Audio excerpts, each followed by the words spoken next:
હવે પોતાના મનને વૃંદાવન મોકલી દો. ભગવાન શ્રી કૃષ્ણના મનથી દર્શન કરો. મારા શ્રી કૃષ્ણ ભગવાન બાલ ગોપાલ મિત્રો સાથે ભોજન કરવા બેઠા છે. મારા શ્રી કૃષ્ણ માટે હું મીઠાઈ લઈને ગયો છું એવું પોતાના મનને કહેવું અને મનમાં એવું વિચારવું. ભગવાન તેના બાલ ગોપાલ મિત્રો સાથે જમવા બેઠા છે. બધા જ બાલ ગોપાલ મિત્રો ભગવાન માટે કશું ને કશું ઘરેથી લઈને આવ્યા છે. બધા વિચારે છે, શ્રી કૃષ્ણ ભગવાન માટે હું મીઠાઈ લઈને ગયો છું, ભગવાનને હું ખવડાવીશ આવી ભાવના રાખે છે. બાળકોના હૃદયમાં અતિશય પ્રેમ છે. બધા બાળકોની ઈચ્છા શ્રી કૃષ્ણ ભગવાનનો સ્પર્શ થાય એવી રીતના બેસવાની એમની ઈચ્છા છે. શ્રી કૃષ્ણ ભગવાનથી દૂર બેસવા કોઈ તૈયાર થતું નથી.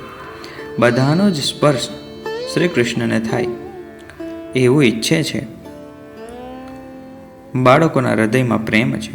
બાળકો ઘરેથી જે કંઈ લઈને આવે છે એ બરાબર જુએ છે અને તેમાં સારામાં સારું હોય તે ભગવાન કૃષ્ણને આપે છે.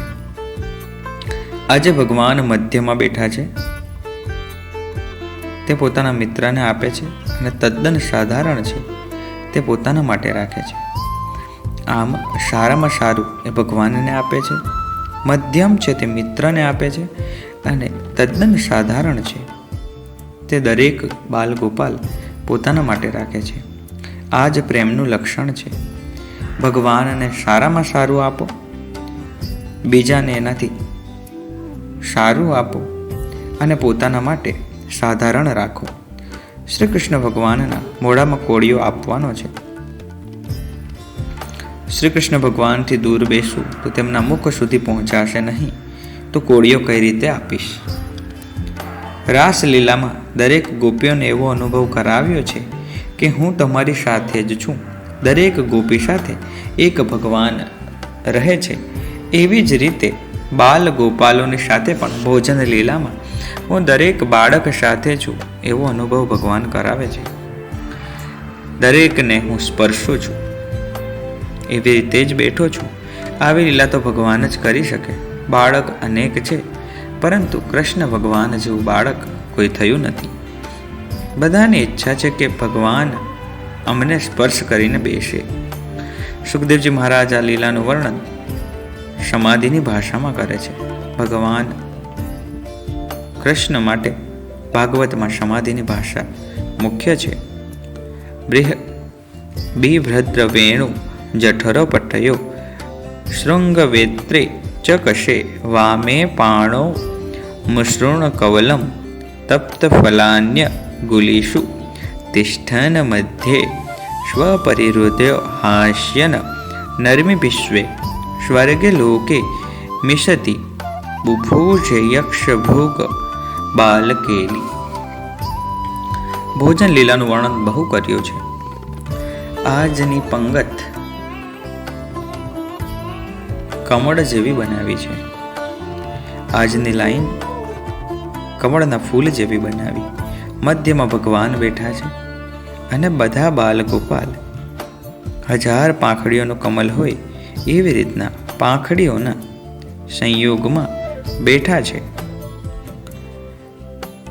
કમલમાં એવી એક પાંખડી નથી જેનો સંયોગ મધ્યમાં નથી.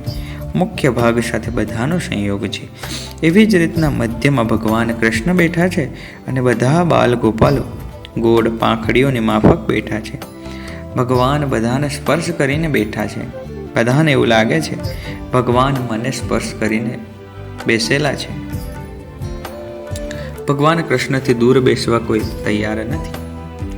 નાની નાની પાંખડીઓ જેવા નાના નાના બાળકો છે. બાળકૃષ્ણને પ્રેમ ભોજન કરાવે છે. બાળકે કહ્યું, કનૈયા, મારી માએ તારા માટે જલેબી બનાવી છે. આ જલેબી તારે ખાવી પડશે. કનૈયાના હાથમાં જલેબી આપતા નથી. જાણે છે કનૈયો બહુ પ્રેમાળ છે. જો હાથમાં આપીશ તો બીજા બાળકોને ખવડાવી દેશે. એટલે બાલ ગોપાલ કનૈયાના હાથમાં જલેબી આપતા નથી. કહે છે, કનૈયા, હું તારા મુખમાં જ ખવડાવીશ. મારી માએ બહુ પ્રેમથી તારા માટે બનાવી છે. મારી માએની ઈચ્છા છે કે તું એ જલેબી ખાય. હું તને મુખમાં જ આપીશ. જો હું તારા હાથમાં આપીશ તો બીજા બાળકોને ખવડાવી દેશે. શ્રી કૃષ્ણ ભોજન લીલામાં પણ બાળકોને બોધ આપે છે. શ્રી કૃષ્ણ ભગવાને કહ્યું, તું મને જલેબી આપે છે, મારા મિત્રોને નથી આપતો. મારા ગુરુએ મને એવું કહ્યું છે, જે એકલો ખાય છે તે બીજા જન્મમાં બિલાડી થાય છે. માટે મારા મિત્રોને પણ ખવડાવ. મેં કદી એકલાએ ખાધું નથી. અંધારામાં કોઈ દિવસે ખાવું નહીં. તું મારા મિત્રને પણ આપ. કેટલાય લોકો એવા છે જે વધારે હોય તો ઉદારતા બતાવે, ઓછું હોય તો ઉદારતા બતાવતા નથી, છુપાવે છે. આપવાથી ઓછું થતું નથી, આપવાથી તો વધે છે. મિત્રોને સમજાવ્યા, થોડું હોય તો વાંધો નહીં, થોડું મને આપો અને થોડું બીજાને પણ આપો, પછી જ ખાવું જોઈએ. બાલગોપાલ બધાને જલેબી ખવડાવે છે અને કહે છે, લે, મેં બધાને ખવડાવી દીધી. હવે આ તારા માટે છે. હવે તો તું ખાઈ લે. શ્રી કૃષ્ણ ભગવાન જલેબી ખાય છે, પ્રશંસા કરે છે. ભગવાન કહે છે, જલેબી તો બહુ સરસ બનાવી છે. બધાને પ્રશંસા સાંભળવાની ઈચ્છા હોય છે. પ્રશંસા કરવાથી ઉત્સાહ વધે છે. બનાવનારની જે મહેનત છે એ બે પ્રશંસા કરવાથી થાક ઉતરી જાય છે. પ્રશંસા સાંભળવાની બહુ બધાને જ ઈચ્છા હોય છે. પ્રશંસા સાંભળવાથી થાક ઉતરી જાય છે. બહુ સરસ જલેબી બનાવી છે. આવી જલેબી તો માત્ર તારી માં બનાવી શકે. આવી જલેબી બીજું કોઈ બનાવી ના શકે. તારી માતાને કહેજે કે એમણે સૌથી સરસ જલેબી બનાવી છે. તું સમજદાર માનો પુત્ર છે. બાળકને બહુ આનંદ થયો. કનૈયા મારી માતાના આજે કેટલા વખાણ કરે છે. મારી માં બહુ સરસ જલેબી બનાવે છે. એક બાળક આવ્યો અને તેણે કહ્યું, કનૈયા, હવે હું તને ખવડાવીશ. મારી માતાએ તારા માટે બરફી બનાવી છે. મેં બધા બાળકોને બરફી આપી દીધી છે. હવે તું જ બાકી છે.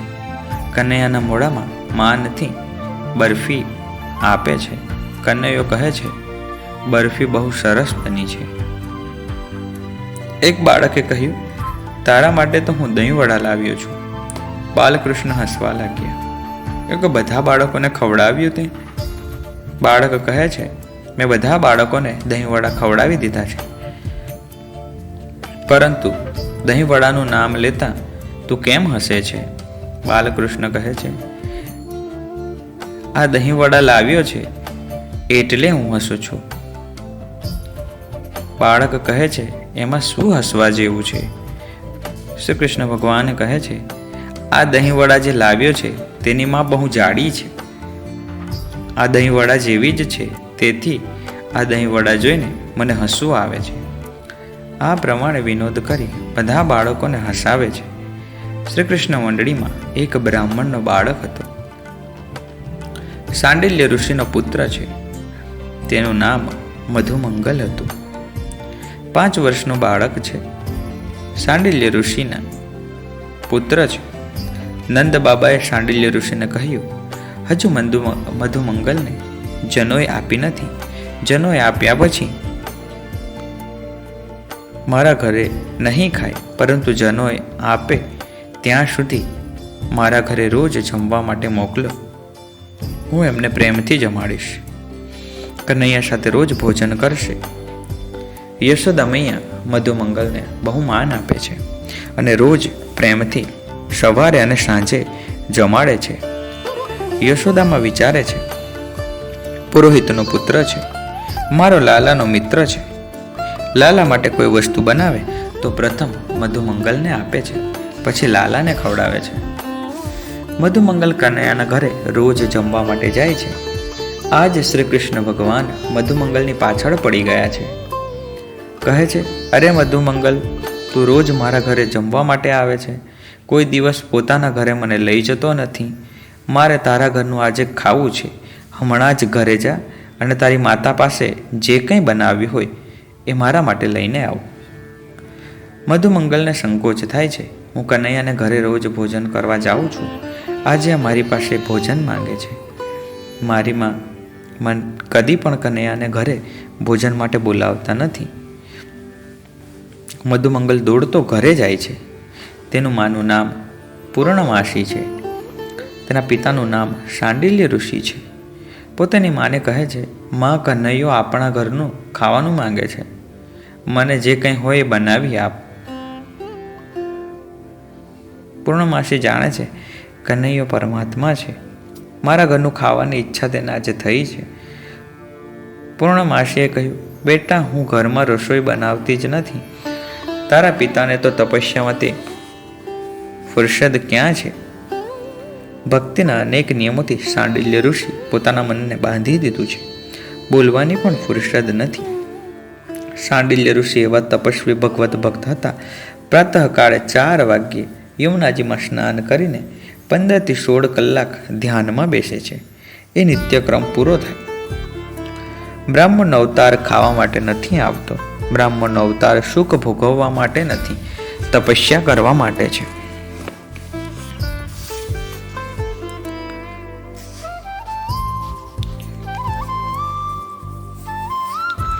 પૂર્ણમાસી મહાન પતિવ્રતા છે.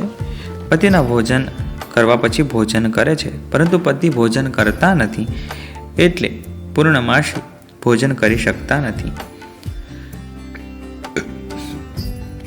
મનમાં વિચારે છે, હું ગરીબ છું, દુઃખી છું, છતાં પણ ભાગ્યશાળી છું.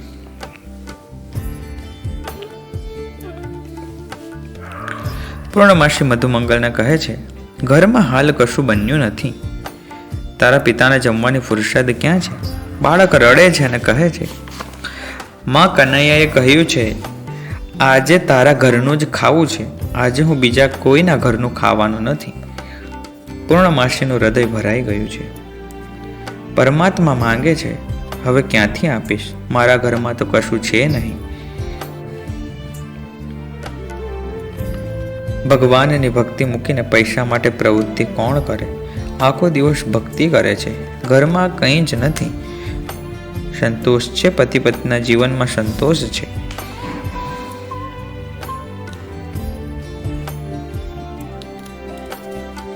ઘરમાં કંઈ જે નહીં. બાળક રડે છે, માં, મને કંઈ તો આપ. ભગવાન માંગે છે. કનૈયો કહે છે કે તારા ઘરમાં જે કંઈ હોય તે લઈને આવ. આજે હું તારા ઘરનું જ ખાઈશ. મારા ઘરમાં કંઈ જ નથી. યશોદા મૈયા તો મને રોજ પૂછે છે, સેવા બતાવો, હું તમારી સેવા કરીશ.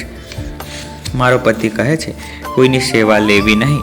સેવા લેવાથી પુણ્યનો નાશ થાય છે. આજે યશોદાજીને કહીશ કે મને થોડો મેવો મોકલાવી આપો. હું કનૈયા માટે મીઠાઈ બનાવી આપીશ. આજે તો ઘરમાં કંઈ નથી. બાળક રડે છે, કહે છે, મૈયા, મને કંઈક તો આપી દે. કનૈયો મારી પાસે ખાવાનું માંગે છે. ઘરમાં થોડી છાશ હતી. પૂર્ણમાસીએ વિચાર કર્યો, બાલકૃષ્ણ તો પ્રેમના ભૂખ્યા છે. હું છાશ આપીશ તો એ છાશ પણ પી લેશે. મધુમંગલને છાશ આપે છે. કનૈયો તો પરમાત્મા છે, એ જાણી જશે. ગરીબ બ્રાહ્મણીએ લાલાને શું આપે? મધુમંગલને કનૈયા માટે છાશ મોકલાઈ આપી છે. મધુમંગલ છાશ લઈને આવ્યો.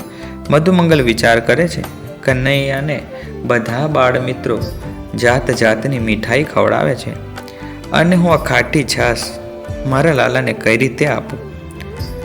બાલકૃષ્ણ બધાનો ભાવ અને સ્થિતિ જોઈને માંગે છે. બાલકૃષ્ણ બધાનો ભાવ જોઈને કહે છે, પૂર્ણમાસીએ બહુ ભાવથી મારા માટે છાશ મોકલાવી છે.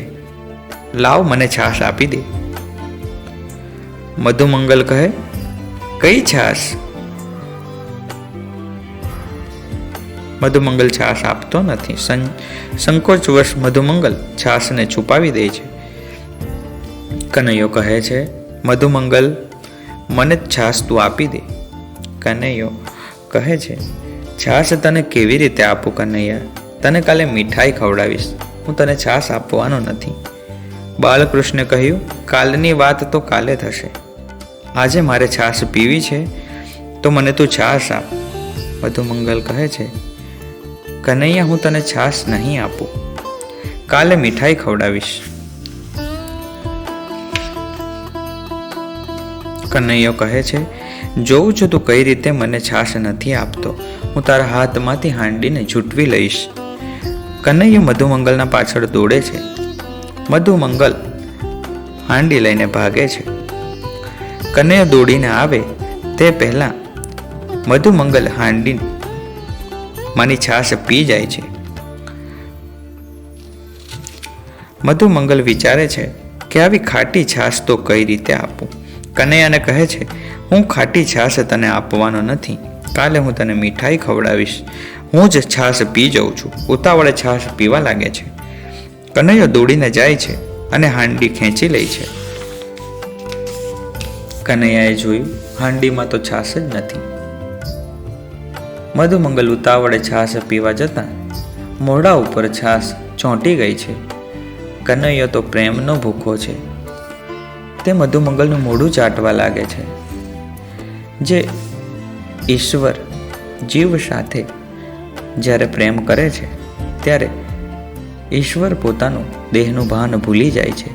એ ભૂલી જાય છે કે પરમાત્મા ઐશ્વર્યને ભૂલીને જીવને પ્રેમ કરે છે. ભગવાનની ભક્તિમાં જે દેહ ભાન ભૂલે છે ત્યારે ભગવાન પણ હું પરમાત્મા છું એવું ભૂલી જાય છે. ભગવાન ભૂલી જાય છે કે હું ઈશ્વર છું. કૃષ્ણ ભગવાનને યાદ નથી રહેતું કે તે ઈશ્વર છે અને બાળકો સાથે પ્રેમમાં બધું ભૂલી જાય છે. મધુમંગલનું મુખ ચાટવા લાગ્યા છે. મધુમંગલને બહુ સંકોચ થયો અને કહે છે, કનૈયા, આ તું શું કરે છે? બાલકૃષ્ણે કહ્યું, તારા ઘરની એઠી છાશ તે મને ના આપી તો હું તારા ઘરની એઠી છાશ પણ પીઉં છું. મધુમંગલ કહે છે, એવું તે કેમ? બાલકૃષ્ણે કહ્યું, તારા ઘરની એઠી છાશ મળે તો પણ બુદ્ધિ સુધરે. તારા પિતા મહાન તપસ્વી છે. તેમના પુણ્યના પ્રતાપે આખું ગોકુળ ગામ સુખેથી રહે છે. મધુમંગલ બહુ ગરીબ હતો.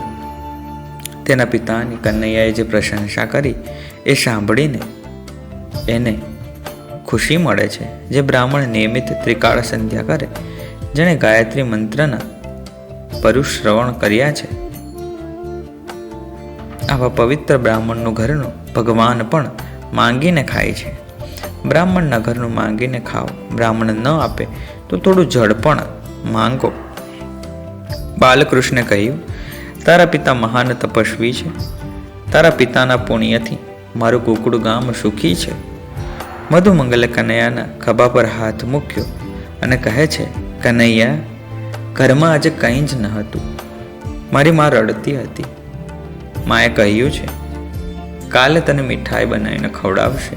હું કાલે તારા માટે મીઠાઈ લાવીશ. આજે મેં છાશ તને આપી નથી. જ્યારે ભગવાન ભોજન આવી રીતના કરી રહ્યા હતા ત્યારે આકાશમાંથી બ્રહ્માજી જુએ છે. બ્રહ્માજીએ જોયું, શ્રી કૃષ્ણ ભગવાન મધુમંગલનું મોઢું ચાટી રહ્યા હતા.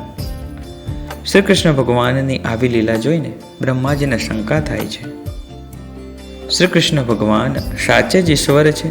જો ઈશ્વર છે તો બાળકનું મુખ ચાટવાની શી જરૂર પડી? આવી લીલા કેમ કરે છે?